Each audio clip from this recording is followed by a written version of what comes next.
अपने ਜਿਹੜੇ ਭੁਪਿੰਦਰ ਸਿੰਘ ਭੁੱਲਰ ਜਿਹੜੇ ਜੈਪਾਲ ਦੇ ਫਾਦਰ ਨੇ ਇਹ ਆਪ ਮੇਰੇ ਕੋਲ ਚੱਲ ਕੇ ਆਏ ਨੇ। ਮੈਂ ਇਹਨਾਂ ਕੋਲ ਕੇਸ ਲੈਣ ਨਹੀਂ ਗਿਆ।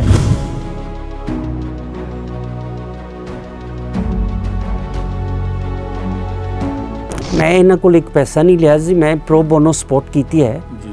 ਤੇ ਮੈਂ ਇਹ ਪਹਿਲਾ ਕੇਸ ਨਹੀਂ, ਮੈਂ ਅੱਗੇ ਵੀ ਕਈ ਮੈਨੂੰ ਪਤਾ ਮਤਲਬ ਇਹਨਾਂ ਨੇ ਮੇਰੀ ਕ੍ਰੈਡੀਬਿਲਿਟੀ ਨੂੰ ਚੈਲੰਜ ਕੀਤਾ ਹੈ, ਕ੍ਰੈਡੈਂਸ਼ੀਅਲਸ ਨੂੰ ਚੈਲੰਜ ਕੀਤਾ ਹੈ।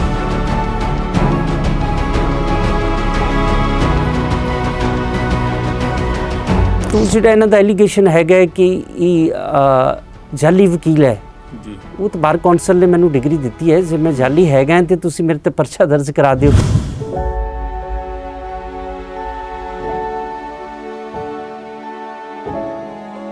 ਇਸ ਦੀ ਪਟੀਸ਼ਨ ਹੈ ਜੀ ਇਹਨਾਂ ਦੇ ਜੈਪਾਲ ਭੁੱਲਰ ਦੇ ਫਾਦਰ ਦੀ ਨਜ਼ਰ 'ਚ ਜੀ। ਉਸ ਇੱਕ ਪੇਜ ਦੀ ਪਟੀਸ਼ਨ ਤੇ 21 ਤਰੀਕ ਨੂੰ ਕੋਰਟ ਸੈਕਿੰਡ ਪੋਸਟਮਾਰਟਮ ਦਾ ਆਰਡਰ ਕਰਦੀ ਹੈ ਜੀ। ਆ ਹੁਣ ਹਾਈ ਕੋਰਟ ਨੇ ਜਜਮੈਂਟ ਦੇ ਵਿੱਚ ਮੈਂ ਤੁਹਾਨੂੰ ਬਹੁਤ ਸਪੈਸੀਫਿਕ ਦੱਸਦਾ ਜੀ। ਇਹ ਪੈਰਾ ਨੰਬਰ 10 ਹੈ ਜੀ। ਇਹਦੇ ਵਿੱਚ ਕੋਰਟ ਬਹੁਤ ਸਪੈਸੀਫਿਕ ਲਿਖਦੀ ਹੈ ਕਿ ਅਸੀਂ ਇਕੱਲਾ ਸੈਕਿੰਡ ਪੋਸਟਮਾਰਟਮ ਦੀ ਪਰੇਡ ਨੂੰ ਡੀਲ ਕਰ ਰਹੇ ਹਾਂ। ਵੈਦਰ ਇਹ ਪੋਸਟ ਇਨਕਾਊਂਟਰ ਜੈਨੂਅਨ ਹੈ ਕਿ ਫੇਕ ਹੈਗਾ ਇਹਦਾ ਸਾਡਾ ਕੰਸਰਨ ਨਹੀਂ ਹੈਗਾ।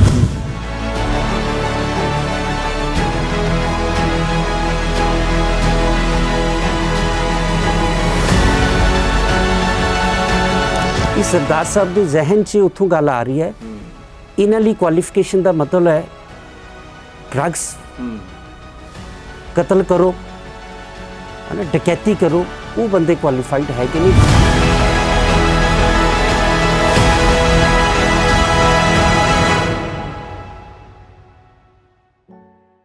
स्काई न्यूज़ पंजाब वेख रहे दर्शकों का स्वागत है। दर्शकों मैं तुहाडा होस्ट नील भलिंदर सिंह।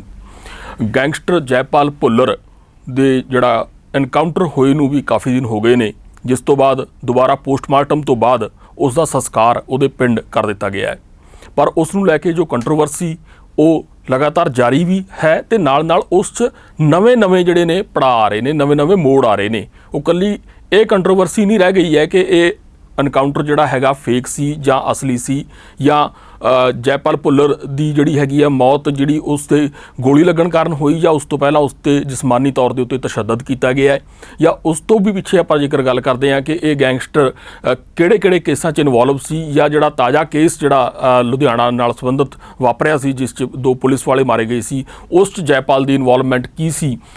ਉੱਥੋਂ ਤੱਕ ਇਹ ਕੰਟਰੋਵਰਸੀ ਸੀਮਤ ਨਹੀਂ ਰਹਿ ਗਈ ਹੈ। ਕੰਟਰੋਵਰਸੀ ਉਸ ਹੱਦ ਤੇ ਪਹੁੰਚ ਗਈ ਹੈ ਕਿ ਇਸ 'ਚ ਜੈਪਾਲ ਦੇ ਪਰਿਵਾਰ ਦਾ ਬਗੈਰ ਇੱਕ ਧੇਲਾ ਲਏ ਵੀ ਕੇਸ ਪਹਿਲਾਂ high court, Punjab and Haryana high court ਤੇ ਫਿਰ ਸੁਪਰੀਮ ਕੋਰਟ 'ਚ ਇਸ ਮੰਗ ਨੂੰ ਲੈ ਕੇ ਲੜਨ ਵਾਲੇ ਵਕੀਲ ਐਡਵੋਕੇਟ ਸਿਮਰਨਜੀਤ ਸਿੰਘ ਉੱਤੇ ਜੈਪਾਲ ਦੇ ਪਿਤਾ ਨੇ, ਜੋ ਕਿ ਇੱਕ ਸਾਬਕਾ ਪੁਲਿਸ ਵਾਲੇ ਨੇ, ਉਹਨਾਂ ਨੇ ਇਹ ਦੋਸ਼ ਲਾ ਦਿੱਤਾ ਕਿ ਉਹਨਾਂ ਦੀ ਡਿਗਰੀ ਜਾਲੀ ਹੈ। ਉਹਨਾਂ ਨੇ ਇਹ ਕੇਸ ਕੱਚਾ ਲੜਿਆ। ਉਹਨਾਂ ਨੇ 1.5 ਸਫ਼ਿਆਂ ਦੀ ਪਟੀਸ਼ਨ ਤਿਆਰ ਕੀਤੀ।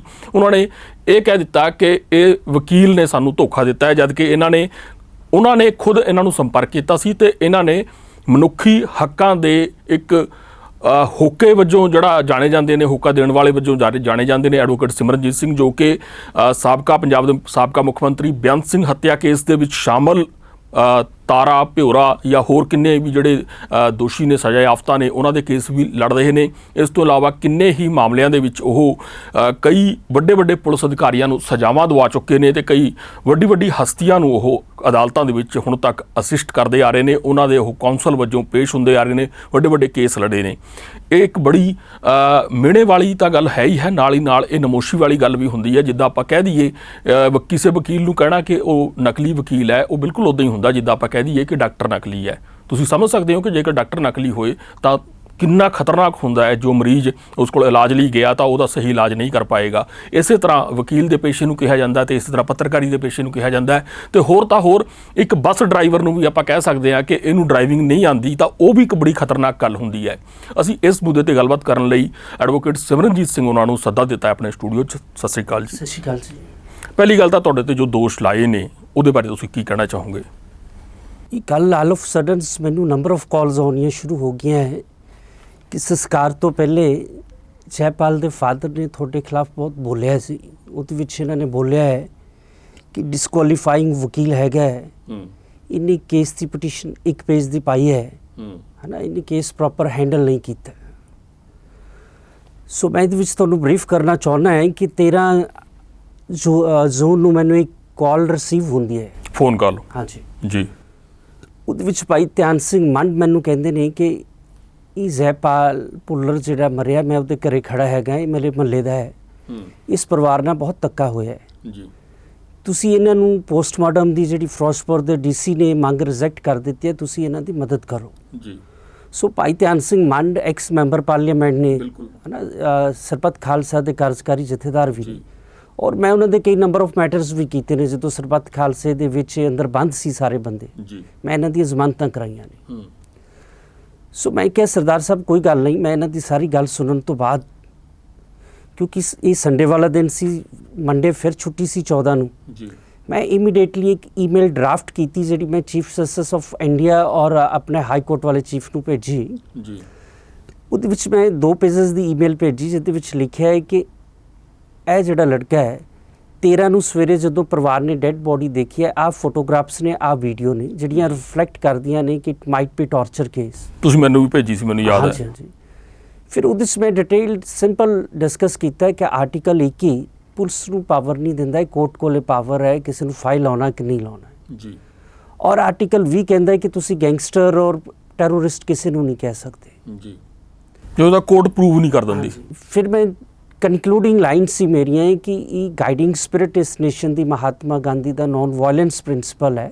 ਜੀ। ਆਈ ਫਾਰ ਆਈ ਜਿਹੜਾ ਇੱਥੋਂ ਦਾ ਡੈਮੋਕ੍ਰੈਟਿਕ ਸਟੇਟ ਦਾ ਪ੍ਰਿੰਸੀਪਲ ਨਹੀਂ ਹੋ ਸਕਦਾ। ਜੀ। ਸੋ ਕਿਉਂਕਿ ਛੁੱਟੀਆਂ ਨੇ, ਮੈਟਰ ਸਵੀਅਰ ਹੈ ਕਿ 9 ਜੂਨ ਦਾ ਇਨਕਾਊਂਟਰ ਹੋਇਆ ਪਿਆ, ਡੈਡ ਬੋਡੀ ਜਿਹੜੀ ਹੈ ਰੁਲ ਰਹੀ ਹੈ, ਕੋਰਟ ਨੂੰ ਸੋ ਮੋਟੋ ਲੈਣਾ ਚਾਹੀਦਾ ਹੈ। ਜੀ। ਕੋਰਟ ਨੇ ਸਾਡੀ ਈਮੇਲ ਉੱਪਰ ਸੋ ਮੋਟੋ ਨਹੀਂ ਲਿਆ। ਜੀ। ਸੋ ਨੈਕਸਟ ਡੇ ਇੱਕ ਜਜਮੈਂਟ ਮੈਨੂੰ ਭੇਜਦੇ ਨੇ ਇਹਨਾਂ ਦੇ ਫਾਦਰ ਸਰਦਾਰ ਭੁਪਿੰਦਰ ਸਿੰਘ, ਔਰ ਕੰਪਨਸੇਸ਼ਨ ਦਾ ਜ਼ਿਕਰ ਹੁੰਦਾ। ਇਹ 15 ਨੂੰ ਮੇਰੇ ਕੋਲ ਹਾਈ ਕੋਰਟ ਆਉਂਦੇ ਨੇ ਜੂਨ ਨੂੰ, ਕਿਉਂਕਿ ਫਸਟ ਵਰਕਿੰਗ ਡੇ ਸੀ। ਜੀ। ਮੈਂ ਕਿਹਾ ਜੀ ਆਜੋ, ਮੈਂ ਇਹਨਾਂ ਨੂੰ ਤਿੰਨੋਂ ਐਸਪੈਕਟ ਡਿਸਕਸ ਕੀਤੇ। ਮੈਂ ਇਹਨਾਂ ਨੂੰ ਦੱਸਿਆ ਕਿ ਜਿਹੜਾ ਕੰਪਨਸੇਸ਼ਨ ਹੈ ਹਾਈ ਕੋਰਟ ਕੋਲ ਬਹੁਤ ਲਿਮਟਿਡ ਪਾਵਰ ਹੈ। ਜੀ। ਕਿਉਂਕਿ ਖਾਲੜਾ ਕੇਸਿਸ ਦੇ ਵਿੱਚ ਜਿਹੜਾ 2.5 ਲੱਖ ਮਿਲਿਆ ਸੀ ਸੂਈ ਜਨਰਸ ਪਾਵਰਸ ਦੇ ਵਿੱਚ ਨੈਸ਼ਨਲ ਹਿਊਮਨ ਰਾਈਟਸ ਕਮਿਸ਼ਨ ਕੋਲੇ, ਉਦੋਂ ਐਜ ਏ ਸਟੂਡੈਂਟ ਮੈਂ ਉਹਦੇ ਅਸਿਸਟ ਕੀਤਾ ਸੀ। ਜੀ। ਔਰ ਮੈਂ ਕਈ ਮੈਟਰਸ ਇਹੋ ਜਿਹੇ ਕਰ ਚੁੱਕਿਆ ਇਹਨਾਂ ਨੂੰ। ਮੈਂ ਕਿਹਾ ਸਿਵਲ ਕੋਰਟ 'ਚ ਫਾਈਲ ਕਰਾਂਗੇ, ਉਹਦੇ 'ਚ ਵੱਡਾ ਮਤਲਬ ਉਹਨਾਂ ਦਾ ਦੁਬਾਰਾ ਪੋਸਟਮਾਰਟਮ ਕਰਾਉਣ ਦੇ ਨਾਲ ਕੰਪਨਸੇਸ਼ਨ ਲੈਣਾ, ਮੁਆਵਜ਼ਾ ਲੈਣਾ ਵੀ ਇੱਕ ਵੱਡੀ ਮੰਗ ਸੀ। ਨਹੀਂ, ਮੰਗ ਨਹੀਂ ਸੀ, ਉਹਨਾਂ ਨੇ ਮੈਨੂੰ ਹਾਈ ਕੋਰਟ ਦੀ ਇੱਕ ਜਜਮੈਂਟ ਉਹ ਕਰ ਰਿਹਾ ਰੈਫਰ ਕਰਨ ਦਾ ਮਤਲਬ ਇਹ ਹੈ ਕਿ ਉਹ ਐਕਸਪੈਕਟ ਕਰਦੇ ਨੇ ਕਿ ਉਹਨਾਂ ਨੂੰ ਕੋਈ ਮੁਆਵਜ਼ਾ ਮਿਲੇ।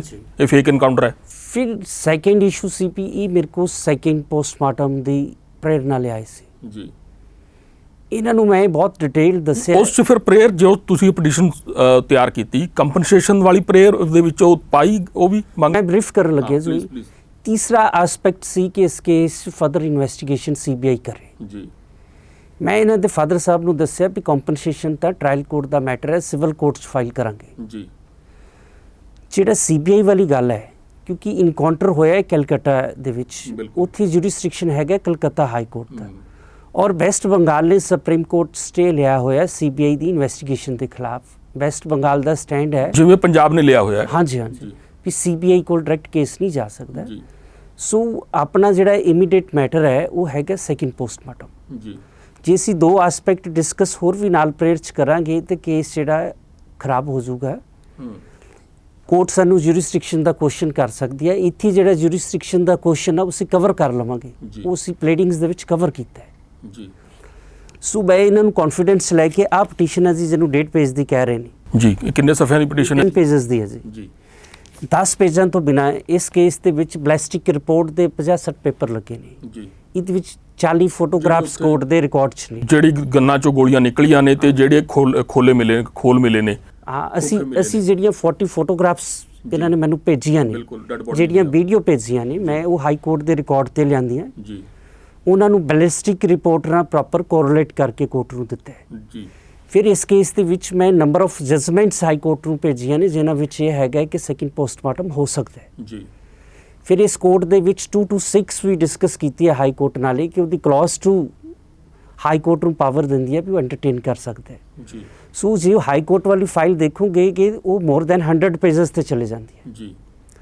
ਸੋ ਮੈਂ ਡੇ 1 ਜਦੋਂ 15 ਨੂੰ ਫਾਈਲ ਕੀਤਾ ਹੈ, ਇਹਦਾ ਬਾਪ ਮੇਰੇ ਜੈਪਾਲ ਭੁੱਲਰ ਦੇ ਫਾਦਰ ਜਿਹੜੇ ਮੇਰੇ ਤੇ ਅੱਜ ਐਲੀਗੇਸ਼ਨ ਲਾ ਰਹੇ ਨੇ, ਮੇਰੇ ਨਾਲ ਸੀ 1 ਨੰਬਰ ਗੇਟ ਤੇ। ਜੀ। ਮੀਡੀਆ ਨੂੰ ਵੀ ਮੈਂ ਐਡਰੈਸ ਕਰਕੇ ਬਹੁਤ ਸਪਸ਼ਟ ਕੀਤਾ ਹੈ ਕਿ ਮੇਰੀ ਜਿਹੜੀ ਪ੍ਰੇਅਰ ਹੈ ਬਹੁਤ ਲਿਮਟਿਡ ਹੈ, ਸੈਕਿੰਡ ਪੋਸਟਮਾਰਟਮ ਤੋਂ ਬਾਰੇ ਮੈਂ ਨਹੀਂ ਜਾ ਰਿਹਾ। ਜੀ। ਉਸ ਤੋਂ ਬਾਹਰ ਨਹੀਂ ਜਾ ਰਹੇ ਤੁਸੀਂ। ਔਰ ਜਿਹੜੇ ਸਾਡੇ ਆਰਗੂਮੈਂਟ ਸੀ ਉਹਦੇ 'ਚ ਵੀ ਮੇਰਾ ਲਿਮਟਿਡ ਉੱਥੋਂ ਤੱਕ ਫਿਕਸ ਸੀ ਜੀ ਜਦ ਹਾਈ ਕੋਰਟ ਦੇ ਜੱਜ ਸਾਹਿਬ ਨੇ ਸਾਡਾ ਪਹਿਲੇ ਕੇਸ ਡਿਸਮਿਸ ਕੀਤਾ ਹੈ, ਸੁਪਰੀਮ ਕੋਰਟ ਨੇ ਇਸ ਕੇਸ ਦੇ ਵਿੱਚ ਜਦ ਮੈਂ ਕੇਸ ਫਾਈਲ ਕੀਤਾ, ਸਾਡੀ ਮਿਸ ਰੰਧਾਵਾ ਹੈਗੇ ਨੇ ਲਾਇਰ ਹੈਗੇ, ਉਹਨਾਂ ਦੀ ਮੈਨੂੰ ਆਲ ਆਫ ਸਡਨ ਕਾਲ ਆਈ ਕੇਸ ਫਾਈਲਿੰਗ ਤੋਂ ਬਾਅਦ। ਉਹਨੇ ਮੈਨੂੰ ਕਿਹਾ ਕਿ I am very close to this Jaipal Bhullar, so ਮੇਰੀ ਰਿਕੁਐਸਟ ਹੈ ਕਿ ਅਸੀਂ ਇਹ 'ਚ ਆਉਣਾ ਚਾਹੁੰਦੇ ਹਾਂ ਐਜ਼ ਏ ਕੌਂਸਲ। ਮੈਂ ਇਹਦੇ ਫਾਦਰ ਨੂੰ ਫੋਨ ਕਰਕੇ ਦੱਸਤਾ ਕਿ ਮੈਨੂੰ ਆਹ ਕਾਲ ਆਈ ਹੈ। ਤੁਹਾਡੇ ਜਾਣਕਾਰ ਨੇ ਕੋਈ? ਹਾਂ, ਤੁਹਾਡੇ ਜਾਣਕਾਰ ਵੀ ਨੇ ਔਰ ਮੈਂ ਉਹਦੇ ਫਾਦਰ ਨੂੰ ਵੀ ਜਾਣਦਾ ਹਾਂ। ਸਰਦਾਰ ਅਮਰਪਾਲ ਸਿੰਘ ਰੰਧਾਵਾ ਬੜੇ ਲੀਡਿੰਗ ਲਾਇਰ ਨੇ ਅੰਮ੍ਰਿਤਸਰ ਦੇ, ਟ੍ਰਾਇਲ ਦੇ ਮਾਹਿਰ ਨੇ, ਸੋ ਮੈਨੂੰ ਕੋਈ ਇਤਰਾਜ਼ ਨਹੀਂ ਜੇ ਆਉਂਦੇ ਨੇ। ਜੀ, ਅਕਸਰ ਇਦਾਂ ਹੁੰਦਾ ਵੀ ਹੈ, ਅਦਾਲਤ 'ਚ ਇੱਕ ਤੋਂ ਵੱਧ ਵਕੀਲ ਖੜੇ ਹੋ ਜਾਂਦੇ ਨੇ ਪਾਰਟੀ ਵੱਲੋਂ। ਇਹ ਮੈਨੂੰ ਕਹਿੰਦੇ ਸੀ ਕਿ ਸਾਡਾ ਬੜਾ ਪਰਸਨਲ ਇਕੁਏਸ਼ਨਸ ਨੇ ਜਿਹੜੇ ਸਾਡੇ ਕਲੀਗ ਲਾਇਰਸ ਨੇ। ਮੈਂ ਕਿਹਾ ਸੀ ਬੜੀ ਚੰਗੀ ਗੱਲ ਹੈ, ਟੀਮ ਵੱਡੀ ਹੋ ਜਾਊਗੀ। ਬਿਲਕੁਲ। ਸੋ ਉਸ ਤੋਂ ਬਾਅਦ ਆਪਣੇ ਮੈਮ ਰੰਧਾਵਾ ਨੇ ਜਦੋਂ ਇੱਥੋਂ ਡਿਸਮਿਸ ਹੋ ਗਿਆ ਹੈ, ਸਾਡੀ ਡਿਸਕਸ਼ਨ ਸੀ ਕਿ ਅਸੀਂ ਸੁਪਰੀਮ ਕੋਰਟ ਜਾਣਾ ਹੈ ਕਿ ਕਲਕੱਤਾ ਹਾਈ ਕੋਰਟ ਜਾਣਾ ਹੈ। ਜੀ। ਸੋ ਮੇਰਾ ਵਿਊ ਬਹੁਤ ਕਲੀਅਰ ਸੀ ਵੀ ਕਲਕੱਤਾ ਨੇ ਫਿਰ ਉਹੀ ਕਹਿਣਾ ਹੈ ਕਿ ਸਾਡਾ ਜੂਰਿਸਡਿਕਸ਼ਨ ਨਹੀਂ ਹੈਗਾ ਪੀਜੀਆਈ ਤੇ ਏਮਸ ਤੇ। ਹਾਂ। ਸੋ ਆਪਾਂ ਸੁਪਰੀਮ ਕੋਰਟ ਜਾਣਾ। ਨਹੀਂ ਤਾਂ ਬੋਡੀ ਉੱਥੇ ਭੇਜਣੀ ਪੈ ਸਕਦੀ ਸੀ ਦੁਬਾਰਾ, ਜੇ ਉਹ ਅਲਾਓ ਵੀ ਕਰ ਦਿੰਦੇ ਪਟੀਸ਼ਨ ਤੁਹਾਡੀ। ਉਹ ਫਿਰ ਸੁਪਰੀਮ ਕੋਰਟ ਦੇ ਵਿੱਚ ਇਸ਼ਮਾ ਉਹਨਾਂ ਨੇ ਰਿਟ ਫਾਈਲ ਕੀਤੀ ਜੀ, ਉਹਦੇ ਵਿੱਚ ਕੇਸ ਰਿਮਾਂਡ ਹੋ ਗਿਆ। ਸਿੰਪਲ ਰਿਮਾਂਡ ਕੀਤਾ ਉਹਨਾਂ ਨੇ ਜੀ। ਉਹਨਾਂ ਨੇ ਕਿਹਾ ਕਿ ਜਿਹੜੀ ਪਹਿਲੀ ਪਟੀਸ਼ਨ ਫਾਈਲ ਹੋਈ ਹੈ 15 ਤਰੀਕ ਨੂੰ, ਉਹ ਤੇ ਮੈਰਿਟਸ ਤੇ ਬਹਿਸ ਹੋਏਗੀ। ਜਿਹੜੀ ਇਹ ਤੁਹਾਡੀ ਪਟੀਸ਼ਨ ਇੱਕ ਪੇਜ ਦੀ ਪਟੀਸ਼ਨ ਹੈ ਜੀ ਇਹਨਾਂ ਦੇ ਜੈਪਾਲ ਭੁੱਲਰ ਦੇ ਫਾਦਰ ਦੀ ਨਜ਼ਰ 'ਚ ਜੀ, ਉਸ ਇੱਕ ਪੇਜ ਦੀ ਪਟੀਸ਼ਨ ਤੇ 21 ਤਰੀਕ ਨੂੰ ਕੋਰਟ ਸੈਕਿੰਡ ਪੋਸਟਮਾਰਟਮ ਦਾ ਆਰਡਰ ਕਰਦੀ ਹੈ ਜੀ। ਆ ਹੁਣ ਹਾਈ ਕੋਰਟ ਨੇ ਜਜਮੈਂਟ ਦੇ ਵਿੱਚ ਮੈਂ ਤੁਹਾਨੂੰ ਬਹੁਤ ਸਪੈਸੀਫਿਕ ਦੱਸਦਾ ਜੀ, ਇਹ ਪੈਰਾ ਨੰਬਰ 10 ਹੈ ਜੀ। ਇਹਦੇ ਵਿੱਚ ਕੋਰਟ ਬਹੁਤ ਸਪੈਸੀਫਿਕ ਲਿਖਦੀ ਹੈ ਕਿ ਅਸੀਂ ਇਕੱਲਾ ਸੈਕਿੰਡ ਪੋਸਟਮਾਰਟਮ ਦੀ ਪਰੇਡ ਨੂੰ ਡੀਲ ਕਰ ਰਹੇ ਹਾਂ। ਵੈਦਰ ਇਹ ਪੋਸਟ ਇਨਕਾਊਂਟਰ ਜੈਨੂਅਨ ਹੈ ਕਿ ਫੇਕ ਹੈਗਾ, ਇਹ ਤਾਂ ਸਾਡਾ ਕੰਸਰਨ ਨਹੀਂ ਹੈਗਾ ਜੀ। ਕੋਈ ਇਹਨਾਂ ਨੂੰ ਕੋਈ ਅਵਰਮੈਂਟਸ ਹੈਗੀਆਂ ਨੇ, ਉਹ ਸੈਪਰੇਟ ਰਿਟ ਫਾਈਲ ਕਰਨ ਜੀ। ਔਰ ਮੈਂ 14 ਤਰੀਕ ਨੂੰ ਆ ਦੇਖੋ, ਇਹ ਚੀਜ਼ ਮੈਂ WhatsApp ਮੈਸੇਜ ਰਾਹੀਂ ਇਹਦੇ ਫਾਦਰ ਨੂੰ ਭੇਜ ਦਿੱਤੀ ਸੀ ਜੀ। 15 ਦੀ ਨਹੀਂ, ਮੈਂ 14 ਦੀ ਗੱਲ ਕਰ ਰਿਹਾ। 14 ਨੂੰ ਮੈਂ ਇਹਨਾਂ ਨੂੰ ਦੱਸਿਆ ਸੀ ਕਿ ਫਸਟ ਆ ਦੇਖੋ ਮੈਂ ਲਿਖਿਆ ਹੋਇਆ ਆਪਦੇ ਜੀ, writ for the postmortem, there after second writ ਅਸੀਂ ਫਾਈਲ ਕਰਾਂਗੇ। ਆਪਾਂ ਇਹਨਾਂ ਨੂੰ ਉਸੇ ਦਿਨ ਹੀ ਕਹਿ ਦਿੱਤਾ ਸੀ ਵੀ ਸੈਕਿੰਡ ਪੋਸਟਮਾਰਟਮ ਤੋਂ ਬਾਹਰ ਜਾਵਾਂਗੇ ਤੇ ਕੇਸ ਖਰਾਬ ਹੋਣ ਦਾ ਡਰ ਹੈ ਜੀ। ਸੋ ਮੇਰੀ ਇੱਥੇ ਇਹ ਗੱਲ ਹੈਗੀ ਤੁਹਾਡੇ ਅੱਗੇ ਕਿ ਜਦੋਂ ਜਿਹੜੀ ਰਿਲੀਫ ਲਈ ਤੁਸੀਂ ਮੇਰੇ ਕੋਲ ਆਏ ਹੋ, ਮੈਨੂੰ ਸਰਦਾਰ ਸਿਮਰਨਜੀਤ ਸਿੰਘ ਮਾਨ ਜਿਹੜੇ ਐਕਸ ਮੈਂਬਰ ਪਾਰਲੀਮੈਂਟ ਨੇ, ਅਕਾਲੀ ਦਲ ਅੰਮ੍ਰਿਤਸਰ ਦੇ ਪ੍ਰੈਜ਼ੀਡੈਂਟ ਨੇ, ਧਿਆਨ ਸਿੰਘ ਮੰਡ ਉਹਨਾਂ ਦੀ, ਕਿਉਂਕਿ ਇਹ ਉਹ ਲੋਕ ਨੇ ਜਿਹੜੇ ਲੰਬੇ ਸਮੇਂ ਤੋਂ ਸਰਕਾਰ ਖਿਲਾਫ ਲੜ ਰਹੇ ਨੇ ਜੀ, ਇਹਨਾਂ ਦੀ ਸਿਫਾਰਿਸ਼ ਸੀ। ਇਹ ਸਰਦਾਰ ਆਪਣੇ ਜਿਹੜੇ ਭੁਪਿੰਦਰ ਸਿੰਘ ਭੁੱਲਰ ਜਿਹੜੇ ਜੈਪਾਲ ਦੇ ਫਾਦਰ ਨੇ, ਇਹ ਆਪ ਮੇਰੇ ਕੋਲ ਚੱਲ ਕੇ ਆਏ ਨੇ, ਮੈਂ ਇਹਨਾਂ ਕੋਲ ਕੇਸ ਲੈਣ ਨਹੀਂ ਗਿਆ। ਤੇ ਤੁਸੀਂ ਕੋਈ ਪੈਸਾ ਲੈ ਵੀ ਨਾ ਕੇਸ ਲੜਿਆ ਇਹਨਾਂ ਦਾ? ਮੈਂ ਇਹਨਾਂ ਕੋਲ ਇੱਕ ਪੈਸਾ ਨਹੀਂ ਲਿਆ ਜੀ, ਮੈਂ ਪ੍ਰੋ ਬੋਨੋ ਸਪੋਰਟ ਕੀਤੀ ਹੈ ਜੀ। ਤੇ ਮੈਂ ਇਹ ਪਹਿਲਾ ਕੇਸ ਨਹੀਂ, ਮੈਂ ਅੱਗੇ ਵੀ ਕਈ ਮੈਨੂੰ ਪਤਾ ਹੈ, ਮਤਲਬ ਇਹਨਾਂ ਨੇ ਮੇਰੀ ਕ੍ਰੈਡੀਬਿਲਿਟੀ ਨੂੰ ਚੈਲੰਜ ਕੀਤਾ ਹੈ, ਕ੍ਰੈਡੈਂਸ਼ੀਅਲਸ ਨੂੰ ਚੈਲੰਜ ਕੀਤਾ ਹੈ ਜੀ। ਇਹ ਗੱਲ 2012 ਦੇ ਵਿੱਚ ਜਦੋਂ ਮੈਂ ਸੁਮਿਤ ਸਿੰਘ ਸੈਣੀ DGP ਪੰਜਾਬ ਲੱਗਿਆ ਸੀ ਜੀ, ਉਦੋਂ ਮੈਂ ਉਹਨਾਂ ਦੇ ਖਿਲਾਫ ਰਿਟ ਫਾਈਲ ਕੀਤੀ ਸੀ ਅਪਾਇੰਟਮੈਂਟ ਤੇ ਜੀ। ਉਦੋਂ ਕੋਰਟ ਨੇ ਮੈਨੂੰ ਪੁੱਛਿਆ ਸੀ ਕਿ ਤੁਹਾਡੀ ਕ੍ਰੈਡੈਂਸ਼ੀਅਲਸ ਕੀ ਨੇ। ਮੈਂ 90 ਪੇजेस ਦੇ ਕ੍ਰੈਡੈਂਸ਼ੀਅਲਸ ਉਸ ਕੇਸ ਹਾਈ ਕੋਰਟ 'ਚ ਦਿੱਤੇ ਸੀ ਜੀ। ਉਹਦੇ ਵਿੱਚ ਮੈਂ ਦੱਸਿਆ ਸੀ ਕਿ ਮੈਂ ਐਜ਼ ਅ ਸਟੂਡੈਂਟ 99 'ਚ ਫਸਟ ਕੇਸ ਕੀਤਾ ਹੈ। ਕੋਰਟ ਨੇ ਤੁਹਾਨੂੰ ਪੁੱਛਿਆ ਸੀ ਤੁਹਾਡੀ ਵੁਕਤ ਕੀ ਹੈ, ਤੇ ਤੁਸੀਂ ਵੁਕਤ 90 ਪੇਜਾਂ 'ਚ ਸਮਝਾਈ ਸੀ। ਇੰਨੀ ਜ਼ਿਆਦਾ ਤੁਹਾਡੇ ਕੋਲ ਮਟੀਰੀਅਲ ਸੀ ਆਪਣੀ ਹੈਸੀਅਤ ਕੋਰਟ ਅੱਗੇ ਪ੍ਰੂਫ ਕਰਨ ਦਾ ਜੀ। ਸੋ ਜਿਹੜਾ ਇਹਨਾਂ ਦਾ ਐਲੀਗੇਸ਼ਨ ਹੈਗਾ ਕਿ ਇਹ ਜਾਲੀ ਵਕੀਲ ਹੈ ਜੀ, ਉਹ ਤਾਂ ਬਾਰ ਕੌਂਸਲ ਨੇ ਮੈਨੂੰ ਡਿਗਰੀ ਦਿੱਤੀ ਹੈ, ਜੇ ਮੈਂ ਜਾਲੀ ਹੈਗਾ ਤੇ ਤੁਸੀਂ ਮੇਰੇ ਤੇ ਪਰਚਾ ਦਰਜ ਕਰਾ ਦਿਓ ਜੀ। ਫਿਰ ਸੈਕਿੰਡ ਗੱਲ ਹੈ ਕਿ ਡਿਸਕੁਆਲੀਫਾਈ ਨਹੀਂ ਕਰਦਾ ਹੈ। ਮਤਲਬ ਇਹ ਵਿਊ ਪੰਜਾਬ ਪੁਲਿਸ ਦਾ ਹੈਗਾ ਜਿਹਦੀ ਮਸ਼ੀਨਰੀ ਦਾ ਪਾਰਟ ਰਿਹਾ ਲੰਬਾ ਸਮਾਂ। ਸਰਦਾਰ ਸਾਹਿਬ ਉਹ ਖੁਦ ਹਿੱਸਾ ਰਹੇ ਨੇ ਜਿਨ੍ਹਾਂ ਨੇ ਇਹਦੇ ਬੱਚੇ ਦਾ ਮੁਕਾਬਲਾ ਕੀਤਾ ਹੈ, ਉਸੇ ਸਿਸਟਮ ਦਾ ਪਾਰਟ ਰਹੇ ਨੇ ਜੀ। ਉਹਨਾਂ ਦਾ ਵੀ ਇਹ ਵਿਊ ਹੈ ਕਿ ਜਿਹੜਾ ਮਨੁੱਖੀ ਅਧਿਕਾਰਾਂ ਦੀ ਗੱਲ ਕਰਦਾ ਹੈ ਉਹ ਕੁਆਲੀਫਾਈਡ ਨਹੀਂ ਹੈਗਾ, ਕਿਉਂਕਿ ਸਿਸਟਮ ਦੇ ਹਿਸਾਬ ਨਾਲ ਨਹੀਂ ਚੱਲਦਾ। ਮੈਨੂੰ ਲੱਗਦਾ ਹੈ ਕਿ ਇਹ ਸਰਦਾਰ ਸਾਹਿਬ ਦੀ ਨਜ਼ਰ 'ਚ ਉਸੇ ਬੈਕਗ੍ਰਾਉਂਡ 'ਚੋਂ ਆ ਰਹੀ ਹੈ ਗੱਲ ਇਹਨਾਂ ਦੇ। ਇਹ ਸਰਦਾਰ ਸਾਹਿਬ ਦੇ ਜ਼ਿਹਨ 'ਚ ਉੱਥੋਂ ਗੱਲ ਆ ਰਹੀ ਹੈ। ਇਹਨਾਂ ਲਈ ਕੁਆਲੀਫਿਕੇਸ਼ਨ ਦਾ ਮਤਲਬ ਹੈ ਡਰੱਗਸ, ਕਤਲ ਕਰੋ, ਹੈ ਨਾ, ਡਕੈਤੀ ਕਰੋ, ਉਹ ਬੰਦੇ ਕੁਆਲੀਫਾਈਡ ਹੈਗੇ ਨੇ ਜਿਹੜੇ ਮਨੁੱਖੀ ਅਧਿਕਾਰਾਂ ਦਾ ਕੰਮ ਕਰ ਰਹੇ ਨੇ। ਮਤਲਬ ਇੱਕ ਬੰਦਾ ਜਿਹਦਾ ਆਪਣਾ ਮੁੰਡਾ ਗੈਂਗਸਟਰ ਬਣ ਗਿਆ, ਆਪਣਾ ਮੁੰਡਾ ਨਹੀਂ ਸੰਭਾਲਿਆ ਗਿਆ, ਉਹ ਇੱਕ ਇਸ ਕਦਬੂਦ ਦੇ ਵਕੀਲ ਨੂੰ ਕਹਿ ਰਿਹਾ ਕਿ ਇਹ ਜਾਲੀ ਹੈ। ਮਤਲਬ ਆਪਾਂ ਕਹਿ ਸਕਦੇ ਹਾਂ ਕਿ ਪੁਲਿਸ ਮਾਨਸਿਕਤਾ ਕਿਤੇ ਨਾ ਕਿਤੇ ਸਾਨੂੰ ਮਹਿਸੂਸ ਹੁੰਦੀ ਹੈ ਕਿ ਜਿਹੜੇ ਪਿਤਾ ਨੇ ਜੈਪਾਲ ਭੁੱਲਰ ਦੇ, ਭੁਪਿੰਦਰ ਸਿੰਘ ਭੁੱਲਰ, ਕਿ ਅਕਸਰ ਪੰਜਾਬ ਪੁਲਿਸ ਦੇ ਵਿੱਚ ਤਾਂ ਖਾਸ ਕਰ ਰਿਹਾ ਨਾ, ਕਿਉਂਕਿ ਪੰਜਾਬ ਪੁਲਿਸ ਦਾ ਟਾਕਰਾ ਹਮੇਸ਼ਾ ਹੀ ਮਨੁੱਖੀ ਅਧਿਕਾਰਾਂ ਲਈ ਲੜਨ ਵਾਲੇ ਵਕੀਲਾਂ ਨਾਲ ਹੁੰਦਾ ਰਿਹਾ ਹੈ, ਜਿਨ੍ਹਾਂ ਨੇ ਬਹੁਤ ਸਾਰੇ ਪੁਲਿਸ ਵਾਲਿਆਂ ਨੂੰ ਸਜ਼ਾਵਾਂ ਦਵਾਈਆਂ ਨੇ। DIG ਕੁਲਤਾਰ ਸਿੰਘ ਵਾਲਾ ਕੇਸ ਅੰਮ੍ਰਿਤਸਰ ਵਾਲਾ, ਜਿਹਦੇ 'ਚ ਇੱਕ ਪੂਰਾ ਪਰਿਵਾਰ ਕੰਧ ਦੇ ਉੱਤੇ ਆਪਣਾ ਸੁਸਾਈਡ ਨੋਟ ਲਿਖ ਕੇ ਮਰ ਗਿਆ ਸੀ। ਤੁਸੀਂ, ਮੈਨੂੰ ਯਾਦ ਹੈ ਕਿ ਉਸ ਕੇਸ ਦੇ ਵਿੱਚ ਵੀ ਤੁਸੀਂ ਸਜ਼ਾ ਦਵਾਈ ਤੇ ਹੋਰ ਕਿੰਨੇ ਕੇਸਾਂ ਦਵਾਈ। ਤੇ ਉਹ ਪੁਲਿਸ ਮਾਨਸਿਕਤਾ ਹਾਲੇ ਇਹ ਵੀ ਬੋਲੀ ਜਾਂਦੀ ਹੈ ਕਿ ਜੇ ਉਹਨਾਂ ਦੇ ਪੁੱਤ ਦਾ ਦੁਬਾਰਾ ਪੋਸਟਮਾਰਟਮ ਕਰਨ ਵਾਲਾ ਕੇਸ ਮੁਫਤ ਨਹੀਂ, ਆਪਣਾ ਇਹ ਜਿਹੜਾ ਵਿਰਸਾ ਰਿਹਾ ਤੁਹਾਡਾ ਕਿ ਮਨੁੱਖੀ ਹੱਕਾਂ ਲਈ ਤੁਸੀਂ ਮੁਫਤ ਲੜਨਾ ਹੈ ਤੇ ਹੌਸਲੇ ਨਾਲ ਲੜਨਾ, ਅੱਗੇ ਡਟ ਕੇ ਲੜਨਾ ਹੈ, ਉਸ ਨੂੰ ਵੀ ਉਹ ਵੀ ਆਪਣੇ ਘਰ ਵਿੱਚ ਵੀ ਗਵਾਰਾ ਨਹੀਂ ਹੋਇਆ। ਹਾਂ, ਮਤਲਬ ਬੜਾ ਡਿਸਪੁਆਇੰਟਿੰਗ ਹੈ। ਮੈਂ ਤਾਂ ਕਿਹਾ ਵੀ ਸਰਦਾਰ ਸਾਹਿਬ ਇਹ ਉਹੀ ਪੇਜ ਹੈ, ਤੁਹਾਨੂੰ ਯਾਦ ਕਰਨਾ ਚਾਹੀਦਾ ਜਿਹਨੇ ਤੁਹਾਡਾ ਸੈਕਿੰਡ ਪੋਸਟਮਾਰਟਮ ਕਰਾਇਆ ਜੀ। ਸੋ ਮੈਂ ਇੱਥੇ ਬਰੀਫ ਕਰਨਾ ਚਾਹੁੰਦਾ, ਜਿਹੜੇ ਐਥੀਕਲੀ ਤੁਸੀਂ ਲੰਬਾ ਸਮਾਂ ਹਾਈ ਕੋਰਟ ਦੇ ਵਿੱਚ ਡੀਲ ਕੀਤਾ ਹੈ ਜੀ, ਵਕੀਲ ਦਾ ਕਲਾਇੰਟ ਦੀ ਇੱਕ ਰਿਲੇਸ਼ਨਸ਼ਿਪ ਹੈ। ਬਿਲਕੁਲ, ਇਹ ਐਜ਼ ਏ ਲਾਇਰ ਮੇਰੀ ਡਿਸਕ੍ਰਿਸ਼ਨ ਹੈ ਕਿ ਮੈਂ ਕਿਸੇ ਦਾ ਕੇਸ ਕਰਨਾ ਕਿ ਨਹੀਂ ਕਰਨਾ। ਬਿਲਕੁਲ, ਇੰਨਾ ਹੀ ਕਲਾਇੰਟ ਦੀ ਡਿਸਕ੍ਰਿਸ਼ਨ ਹੈ ਵੀ ਉਹਨੇ ਕਿਹੜੇ ਵਕੀਲ ਕੋਲ ਕਰਾਉਣਾ ਹੈ ਜੀ। ਜੇ ਮੈਂ ਐਜ਼ ਏ ਕੌਂਸਲ ਐਡਾ ਮਾੜਾ ਸੀ ਤੇ ਕੋਰਟ 'ਚ ਐਪਲੀਕੇਸ਼ਨ ਦੇ ਦਿੰਦੇ, 17 ਨੂੰ ਦੇ ਦਿੰਦੇ, 18 ਨੂੰ ਅਸੀਂ ਵਕੀਲ ਬਦਲਣਾ ਨੂੰ ਦੇ ਦਿੰਦੇ ਕਿ ਮੇਰਾ ਇਹ ਕੌਂਸਲ ਮੈਂ ਬਦਲ ਲਿਆ ਜੀ, ਇਹਦਾ ਮੇਰੇ ਨਾਲ ਕੋਈ ਸਬੰਧ ਨਹੀਂ। 18 ਤੱਕ ਤੁਸੀਂ ਮੇਰੇ ਨਾਲ ਕੰਟੀਨਿਊਸਲੀ ਗੱਲ ਕਰ ਰਹੇ ਹੋ ਜੀ। ਆਲ ਆਫ ਸਡਨ ਤੁਸੀਂ 21 ਤੋਂ ਬਾਅਦ 23 ਨੂੰ 10 ਦਿਨ ਬਾਅਦ ਤੁਸੀਂ ਮਤਲਬ ਤੁਹਾਡਾ ਲੜਾਈ ਤਾਂ ਤੁਹਾਡੀ ਸਟੇਟ ਨਾਲ ਹੈ ਜਿਹਨੇ ਤੁਹਾਡਾ ਮੁੰਡਾ ਕਤਲ ਕੀਤਾ। ਨਹੀਂ, ਇੱਕ ਗੱਲ ਹੋਰ ਸਮਝਣ ਵਾਲੀ ਹੈ ਜੋ ਆਪਾਂ ਖੈਰ ਚਾਹੁੰਦੇ ਆ ਕਿ ਭੁਪਿੰਦਰ ਸਿੰਘ ਭੁੱਲਰ ਹੋਣੀ ਵੀ ਜਿਹੜਾ ਹੈਗਾ ਸਾਡੇ ਕੋਲ ਆਉਣ, ਆਪਣਾ ਪੱਖ ਰੱਖ ਵੀ ਰਹੇ ਨੇ ਮੀਡੀਆ ਅੱਗੇ ਆਪਣਾ ਪੱਖ, ਉਹ ਕਿ ਕਿਤੇ ਨਾ ਕਿਤੇ ਪਰ ਇਹ ਮਹਿਸੂਸ ਹੋ ਰਿਹਾ ਕਿ ਸੈਕੰਡ ਪੋਸਟਮਾਰਟਮ ਦੇ ਨਾਲ ਐਨਕਾਊਂਟਰ ਦੀ ਜਾਂਚ CBI ਨੂੰ ਦੇਣੀ ਜਾਂ ਕਿੱਥੋਂ ਕਰਾਉਣੀ ਹੈ, ਈਵਨ ਤੱਕ ਕਿ ਮੁਆਵਜ਼ੇ ਤੱਕ ਦੀ ਗੱਲਾਂ ਜਿਹੜੀਆਂ ਉਹ ਚਾਹੁੰਦੇ ਸੀ ਕਿ ਪੈ ਜਾਣ, ਜੋ ਤੁਸੀਂ ਬਤੌਰ ਵਕੀਲ ਉਹਨਾਂ ਨੂੰ ਗਾਈਡ ਕੀਤਾ ਕਿ ਹਾਲੇ ਇਸ ਦਾ ਜਿਹੜਾ ਇਸ ਪਟੀਸ਼ਨ ਦਾ ਦਾਇਰਾ ਜਿਹੜਾ ਦੂਜੇ ਪੋਸਟਮਾਰਟਮ ਤੱਕ ਹੀ ਸੀਮਤ ਰੱਖਦੇ ਆ। ਜੇਕਰ ਦੂਜੀਆਂ ਚੀਜ਼ਾਂ ਵਿੱਚ ਪੈ ਜਾਂਦੀਆਂ ਤਾਂ ਵੈਸਟ ਬੰਗਾਲ ਦੀ ਸਰਕਾਰ ਉੱਥੋਂ ਦਾ ਹਾਈ ਕੋਰਟ ਵਿੱਚ ਆ ਜਾਂਦਾ ਹੈ ਤੇ CBI ਵਿੱਚ ਆ ਜਾਂਦੀ ਹੈ ਜਾਂ ਹੋਰ ਤਰ੍ਹਾਂ ਵਿੱਚ ਆ ਜਾਂਦੀ ਹੈ, ਉਸ ਕਰਕੇ ਖਲਾਰਾ ਪੈ ਜਾਏਗਾ ਕੇਸ ਦਾ। ਹਾਂਜੀ ਜੀ, ਵਰਡ ਪੁਆਇੰਟਸ ਇੱਥੇ ਹਾਈ ਕੋਰਟ 'ਚ ਵੀ ਡਿਸਕਸ ਹੋਇਆ ਹੈ ਕਿ ਤੁਸੀਂ ਵੈਸਟ ਬੰਗਾਲ ਨੂੰ ਪਾਰਟੀ ਕਿਉਂ ਨਹੀਂ ਬਣਾਇਆ।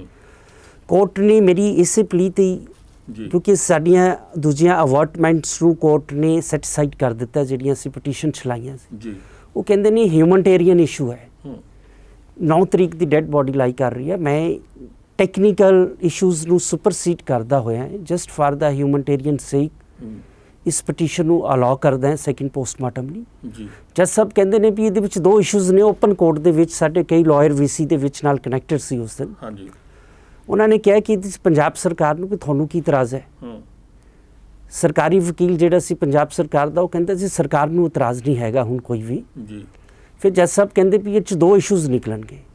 ਇੱਕ ਤੇ ਹੈ ਵੀ ਜੇ ਨਵੀਂ report second report first report ਨਾਲ ਮੈਚ ਕਰ ਜਾਂਦੀ ਹੈ ਤੇ ਤੁਹਾਡਾ ਕੇਸ ਜਿਹੜਾ ਹੈ ਖਤਮ ਹੋ ਜਾਂਦਾ ਹੈ ਜੀ। ਕੋਈ ਵੇਰੀਏਸ਼ਨਸ ਆ ਜਾਂਦੀਆਂ, ਡਿਫਰੈਂਸਿਸ ਆ ਜਾਂਦਾ ਹੈ, ਫਿਰ ਤੁਸੀਂ ਨੈਕਸਟ ਜਿਹੜੀ ਫਰਦਰ ਜਿਹੜੀ ਅਸੀਂ ਗੱਲ ਕਰਦੇ ਹਾਂ ਕਿ CBI ਇਨਵੈਸਟੀਗੇਸ਼ਨ ਫੇਕ, ਉਹਦੇ ਲਈ ਤੁਹਾਡਾ ਫਿਟ ਕੇਸ ਹੋ ਜਾਂਦਾ, ਤੁਸੀਂ ਫਿਰ ਸੈਕਿੰਡ ਰੈਮਡੀ ਅਲਟਰਨੇਟ ਰੈਮਡੀ ਰੰਬੇਲ ਕਰ ਸਕਦੇ ਹੋ ਜੀ। ਸੋ ਇਹ ਤਾਂ ਬੜਾ ਸਪਸ਼ਟ ਕੇਸ ਹੈ ਵੀ ਅਸੀਂ ਜਿਹੜੀ ਰਿਲੀਫ ਸੀ ਉਹ ਤੁਹਾਨੂੰ ਕੋਰਟ ਨੇ ਦੇ ਦਿੱਤੀ ਹੈ। ਜੋ ਤੁਸੀਂ ਮੰਗ ਲੈ ਕੇ ਗਏ ਉਹ ਮੰਨ ਲਈ ਗਈ ਹੈ, ਭਾਵੇਂ ਵਾਇਆ ਸੁਪਰੀਮ ਕੋਰਟ ਮੰਨੀ ਗਈ ਹੈ। ਹਾਂਜੀ, ਸੁਪਰੀਮ ਕੋਰਟ ਨੇ ਵਿਦ 1 ਵਰਡ ਰਿਮਾਂਡ ਕੀਤਾ, ਇਸੇ ਪਟੀਸ਼ਨ ਨੂੰ ਰਿਵਾਈਵ ਕੀਤਾ ਹੈ ਸੁਪਰੀਮ ਕੋਰਟ ਨੇ। ਇਸੇ ਹੀ ਇੱਕ ਪੇਜ ਵਾਲੀ ਪਟੀਸ਼ਨ ਦੇ ਉੱਪਰ ਆਰਡਰ ਹੋਇਆ ਹੈ। ਹੁਣ ਸਿਮਰਨਜੀਤ ਸਿੰਘ ਜੀ, ਤੁਸੀਂ ਕੀ ਹੁਣ ਸਿਰਫ ਮੀਡੀਆ ਰਾਹੀਂ ਹੀ ਉਹਨਾਂ ਨੂੰ ਇਹ ਰਿਪਲਾਈ ਦੇ ਰਹੇ ਹੋ ਜਾਂ ਆਪਣਾ ਪੱਖ ਰੱਖ ਰਹੇ ਹੋ, ਜਾਂ ਤੁਸੀਂ ਕੋਈ ਬਾਰ ਕਾਉਂਸਲ 'ਚ ਜਾਂ ਕਿਸੇ ਵੀ ਹੋਰ ਅਥਾਰਟੀ 'ਚ ਜਾ ਕੇ ਗੱਲ ਰੱਖੋਗੇ? ਮੈਨੂੰ ਬੜੇ ਸਾਡੇ ਜਿਹੜੇ, ਕਿਉਂਕਿ ਅਸੀਂ ਲਾਇਰ ਹੈ ਜੀ, ਮੈਨੂੰ ਕਈ ਲਾਇਰਸ ਦਾ ਫੋਨ ਆਇਆ ਸੀ ਕਿ ਅਸੀਂ ਨਾਲ ਹੈ।